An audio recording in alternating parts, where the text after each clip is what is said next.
એક મિનિટ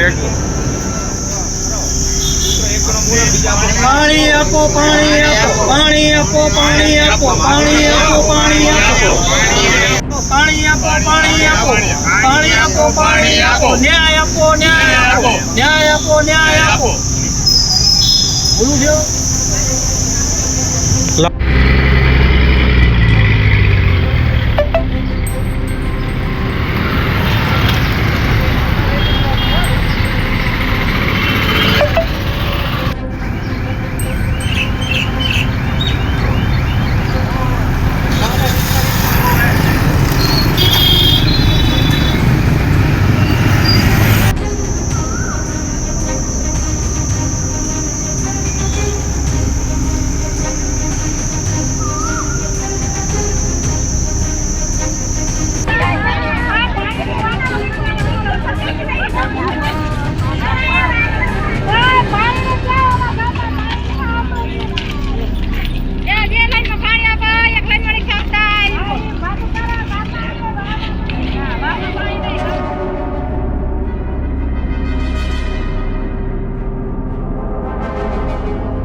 અમારા સાહેબ પાણી 2 મહિના ઉપરથી આવતું નથી. સરકાર મોટી મોટી વાતો કરે, સૌની યોજના ના, પણ કોઈ પાણીનું અમારે ભરવાનું પીવાનું નથી હોતું. અને આડુ અવળાથી અમારા બૈરાની પીવાનું પાણી લાવવાની તકલીફ પડે બહુ. એટલે બહુ હેરાન થઈ જવાય તડકાને લીધે. અને 45 ડિગ્રી તાપમાન હોય. અમે પાણી વગર શું કરવી?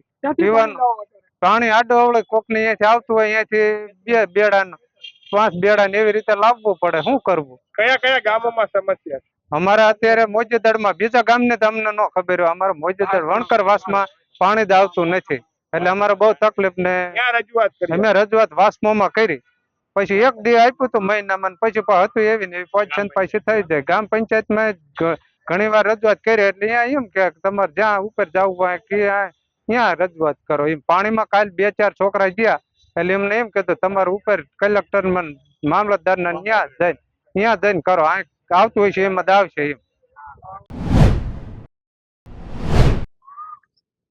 એકલા ભારતીય જનતા પાર્ટીના સંગઠનના સભ્યો અને ચૂંટાયેલા સભ્યો સાથે બેઠકોનો દોર કરી અને નલ સે જલ યોજનાના વખાણ કરવાના.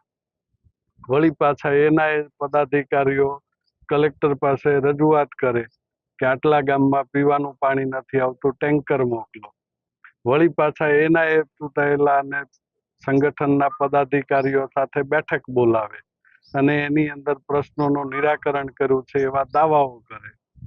એટલે વહીવટી તંત્ર અને ચૂંટાયેલી સરકારના સભ્યો માત્ર સમય પસાર કરી રહ્યા છે. જે ગંભીરતાથી લોકોને પીવાના પાણી માટે પ્રશ્ન હલ કરવા માટે કાર્યવાહી થવી જોઈએ એ નથી થઈ રહી. અને કોંગ્રેસ પાર્ટી હોય કે આમ આદમી પાર્ટી, જો લોકોના પ્રશ્ન માટે જ તમે લોકો ભારતીય જનતા પાર્ટીના સંગઠનને બોલાવી શકતા હોય તો વિપક્ષના લોકોને પણ બોલાવવા જોઈએ. એના સંગઠનના સભ્યો પાસેથી પણ સૂચનો લેવા જોઈએ અને લોકોનો પ્રશ્ન ખરેખર હલ કેવી રીતે થઈ શકે એ દિશામાં કામ કરવું જોઈએ. પરંતુ ક્યાંક ને ક્યાંક ભારતીય જનતા પાર્ટી અને વહીવટી તંત્ર સમય પસાર કરવામાં મશગુલ છે. સુરેન્દ્રનગર જિલ્લાની લીંબડી વિધાનસભા અને ચોટીલા વિધાનસભા જે વર્ષોથી ક્યાંક ને ક્યાંક પીએમ સાહેબ એવું કહેતા હતા કે ભૂતકાળમાં અહીંયા પાણીની રેલવે આવતી હતી કે ટાંકામાં પાણી ભરીને આવતા હતા. તો સાહેબ અત્યારે તો રેલવે બંધ થઈ જાય. તમે જે ભૂંગળા અને પાઇપ જે જલસે નળની વાત તમે કરી છે એ પણ તમારી પોકળ વાતો થઈ છે, એ પણ ફેલ છે.